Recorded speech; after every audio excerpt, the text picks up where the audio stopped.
अगर आप भी वाइल्ड लाइफ शो लवर हैं और अक्सर एनिमल किंगडम में होने वाली घमासान बैटल ऑफ देखना पसंद करते हैं, तो आपने ऐसी कई लड़ाइयां देखी होंगी जहां सर्वाइवल के लिए एक जानवर दूसरे की जान ले लेते हैं। जंगल की दुनिया में दो प्रजातियों का आपस में भिड़ना तो काफी आम है, फिर चाहे वो लड़ाई शेर और हाइनस के झुंड के बीच हो या फिर चीता और एंटीलोप के बीच।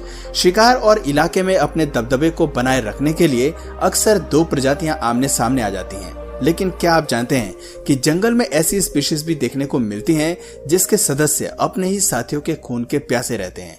ये जानवर अक्सर अपने साथियों को बेरहमी से मौत के घाट उतार देते हैं। इनका क्या कसूर होता है और ऐसा करने के पीछे कौन सा खास मकसद छिपा होता है? आखिर वो कौन सी प्रजातियां हैं जो ऐसा करती हैं? कुछ ऐसे ही सवालों के जवाब आपको आज की इस वीडियो में देखने को मिलेंगे।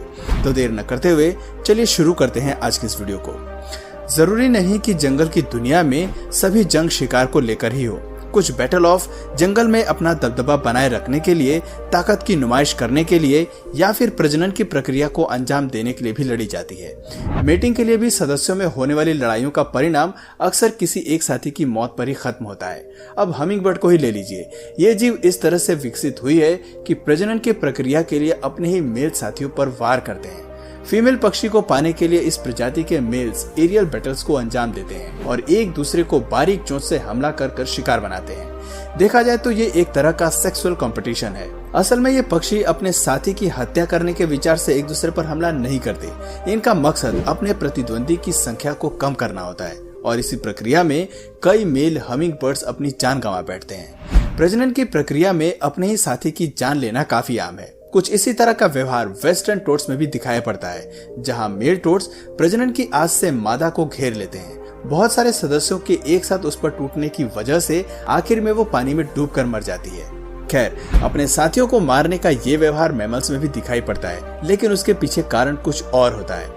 मीरकट्स, भोली सी सूरत वाले ये जानवर मैमल्स की सबसे जानलेवा प्रजाति है। दोस्तों, इन भोली शक्ल और मासूम आंखों पर पिघलने की जरूरत नहीं है, क्योंकि इस प्रजाति की मादाएं वो करती हैं जो एक माँ को शोभा नहीं देती। प्रकृति में एग्रेशन और हत्या करने का जिम्मा यूं तो हमेशा ही नर प्रजाति के ऊपर थोपा जाता है, लेकिन इस प्रजाति की फीमेल्स दूसरी फीमेल मीरकट्स के बच्चों को इसलिए मार डालती हैं ताकि ग्रुप्स में उसके बच्चों का दबदबा बरकरार रह सके। अपने कबीले की ताकत को बरकरार रखने के लिए मीरकट मदर्स किसी भी हद तक चली जाती हैं। मीरकट ग्रुप्स के बीच होने वाला संपर्क काफी एग्रेसिव होता है। जब कभी दो कबीले आमने सामने आते हैं तो इनके बीच की लड़ाई काफी भयानक और रोमांचक होती है। इससे पता चलता है कि इन जीवों की भोली शक्ल के पीछे एक बेरहम हत्यारी माँ होती है, जिसे केवल अपनी टेरिटरी और ताकत की परवाह होती है। सी Lions. Sea lion marine life से संबंध रखते हैं। ये जीव मरीन मैमल्स की सातवीं प्रजाति है जो काफी सामाजिक जीवन जीना जानती है। सी लायंस अक्सर ग्रुप में रहते हैं। इसी सामाजिक गठन के चलते अक्सर सी लायंस के कबीले में लड़ाई देखने को मिलती है। इन बैटल ऑफ में अक्सर ये जीव बुरी तरह घायल होते हैं, लेकिन ऐसा कम ही होता है जब कोई सदस्य अपनी जान गंवा बैठे। नर सी लायंस अपने इलाके को लेकर काफी जुनूनी व्यवहार रखते हैं। इनकी नजर हमेशा ही अपनी बाउंड्री को प्रोटेक्ट करने में लगी रहती है। अगर इन्हें जरा भी गड़बड़ी का अंदाजा लगता है या खतरा महसूस होता है तो सी लायंस खुद के इलाके को बचाने के लिए काफी गुस्से में आ जाते हैं। ये जीव अपनी ही प्रजाति के दूसरे सदस्यों को अपने इलाके में आने की अनुमति नहीं देते। पहले ये उन्हें गुस्से में चुनौती देते हैं और फिर सीधा हमला करते हैं। हालांकि ये जानवर एक दूसरे को नुकसान नहीं पहुंचाते, क्योंकि इनकी साइकोलॉजी काफी अलग है, लेकिन ये एक दूसरे को हराने के लिए काफी ताकत का इस्तेमाल करते हैं और कोई भी जंग में शामिल होने से पीछे नहीं हटते। इन जीवों के बीच होने वाली फाइट काफी लंबी चलती है। ऐसे में दूसरे को हराने के लिए ये अपनी बाइटिंग फोर्स का इस्तेमाल करते हैं, जो कि 136 किलोग्राम प्रेशर तक पहुंच जाता है। इतनी मजबूत और डेडली बाइट काफी है अपने साथी के शरीर से मांस के बड़े हिस्से को अलग करने के लिए।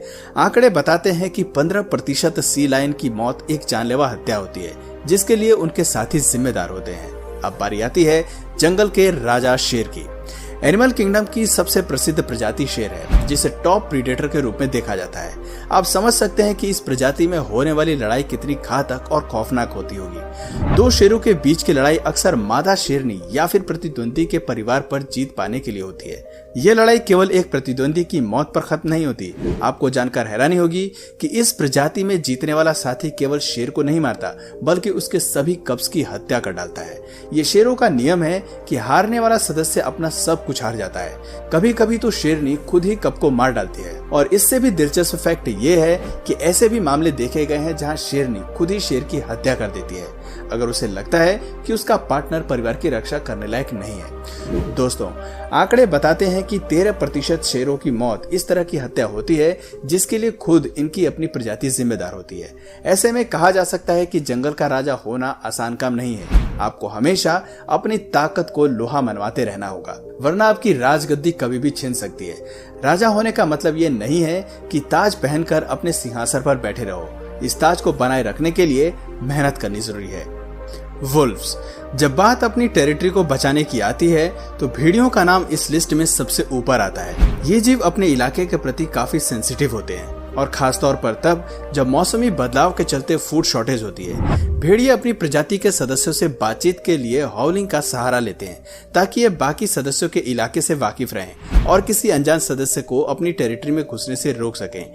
लेकिन काफी एहतियात बरतने के बाद अनजान भेड़िए भोजन की तलाश में एक दूसरे के इलाके में घुस जाते हैं और ऐसे में भेड़ियों के झुंड में बेहद बड़ी लड़ाई हो जाती है जिसके परिणाम में किसी न किसी सदस्य को अपनी जान गंवानी पड़ती है। इन बैटल ऑफ्स में भेड़ियों के दांत उनका सबसे बड़ा हथियार होते हैं। ये अपने दांतों से 180 किलोग्राम के प्रेशर से काट सकते हैं। ऐसे में भेड़ियों का लड़ते झगड़ते रहना और अपने ही सदस्यों की जान लेना एक आम प्रक्रिया है। एक्सपर्ट्स बताते हैं कि भेड़िए काफी होशियार जानवर होते हैं। इनकी प्रजाति में कम्युनिकेशन लेवल काफी मजबूत होता है। आपको जानकर हैरानी होगी कि भेड़ियों का झुंड हायरार्किकल ऑर्डर में होता है, जहां झुंड में कुछ भेड़ियों को ऊंचे दर्जे पर रखा जाता है। हर सदस्य अपनी जगह और कार्य को अच्छी तरह से जानता है। ये काम को इतने अच्छे से जानते हैं कि भेड़ियों के सभी हमले पूरी तरह ऑर्गेनाइज होते हैं। आंकड़े बताते हैं कि इस प्रजाति में 12% मौत भेड़ियों में आपसी लड़ाई के चलते ही होते हैं। गैजल्स, आगे बढ़ते हुए बात करते हैं गैजल्स की। खूबसूरत से दिखने वाले ये जानवर ज्यादातर अफ्रीका और एशिया में पाए जाते हैं। वजन में 12 से 75 किलोग्राम के इन जानवरों के फीचर्स कमाल के होते हैं। तेज तरार होने की वजह से इन जानवरों की स्पीड बहुत ज्यादा होती है। हालांकि ये जीव दिखने में बहुत ही शांत स्वभाव के लगते हैं, लेकिन गुस्सा आने पर बहुत खतरनाक होते हैं। इस प्रजाति के मेल और फीमेल्स दोनों के पास सींग होते हैं और जब ये जानवर हमले के मूड में आते हैं तो लड़ाई काफी रोमांचक होती है। गैजल अपने सींग के दम पर जंग लड़ते हैं। मेल एंटीलोप्स के सींग फीमेल्स की बदौलत ज्यादा बड़े होते हैं, जिनका इस्तेमाल वो मादा को आकर्षित करने के लिए करते हैं। इसके अलावा मेल गैजल्स काफी टेरिटोरियल व्यवहार रखते हैं। जंगल की दुनिया में इनकी ज्यादातर लड़ाइयां अपनी टेरिटरी को बचाने के लिए ही होती हैं, या फिर अपने परिवार की रक्षा के लिए ये अपनी ही प्रजाति के दूसरे सदस्य से भी लड़ लेते हैं। एक्सपर्ट्स बताते हैं कि मेल गैजल्स में डोमिनेंस की भावना काफी ज्यादा होती है और इसीलिए 2 मेल गैजल्स में लड़ाई देखने को मिलती है। आंकड़ों के हिसाब से गैजल में 12% मौत एक दूसरे से लड़ाई के चलते ही होती है। चिंचिला, लॉन्ग टेल चिलचिला एक ऐसी प्रजाति है जो केवल नॉर्दर्न चिली एंडेस माउंटेन्स में ही पाई जाती है। रॉकी माउंटेन में रहने वाले ये जानवर देखने में तो भले ही बेहद सॉफ्ट और मासूम लगते हैं, लेकिन इनकी भोली शक्ल के पीछे एक दानव छिपा है जो अपनी ही प्रजाति को नुकसान पहुंचाने का दम रखता है। आपको जानकर हैरानी होगी कि 2 चिंचिलास के बीच होने वाली लड़ाई में अक्सर एक की मौत होना लाजमी है। इस तरह का एग्रेशन इतने छोटे जीवों में पाया जाना काफी चौंकाने वाला है। तो दोस्तों, ये थे कुछ ऐसे जानवर जो अपनी ही प्रजाति के सदस्यों के प्रति काफी कड़ा व्यवहार रखते हैं। छोटी से छोटी बात पर भी इन जानवरों में लड़ाई हो जाती है, जिसका परिणाम अक्सर मौत होता है। तो दोस्तों, आपसी लड़ाई के मामले में जानवर सबसे बड़े जानवर हैं या फिर इंसान सबसे बड़े जानवर हैं? आप कमेंट करके जरूर बताइए। और अगर इस वीडियो से आपको कुछ नया जानने या सीखने को मिला या फिर इंटरेस्टिंग लगा तो प्लीज इस वीडियो को एक लाइक करके अपने फ्रेंड्स और फैमिली में से जरूर शेयर करें। और यदि आप इस चैनल पर नए हैं तो प्लीज इस चैनल को सब्सक्राइब करके बेल नोटिफिकेशन आइकन को ऑन कर लीजिए ताकि हमारे आने वाले वीडियोस आप मिस ना करें। मिलते हैं फिर किसी वीडियो में नए टॉपिक के साथ, तब तक के लिए नमस्कार।